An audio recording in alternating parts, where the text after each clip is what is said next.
ప్రధాని మోదీ సతీమణి యశోదాబెన్ వికారాబాద్లో నాగదేవతా మందిరాన్ని సందర్శించారు. కర్తబరాడి రమేష్ ఆలయంలో ప్రత్యేక పూజలు నిర్వహించారు. ఆ ఆలయంలో వ్యాస మహర్షి, బ్రహ్మం గారు, సేవాలాల్, అంబేద్కర్ లాంటి మహనీయుల విగ్రహాలను ప్రతిష్ఠించారు.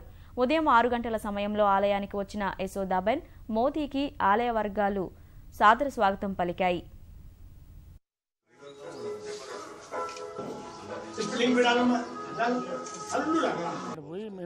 నేను మా ఫ్యామిలీకి పోయి ఆమె ఫోటో చూపెట్టి, అమ్మ ఇట్లా ఇట్లా ఇది ఉన్నది, దర్శనం విగ్రహం పెడుతున్నాము, మీ దర్శనం కావాలంటే సరే అని చెప్పిన పోయి వచ్చి చూపెట్టినాక చెప్పిన.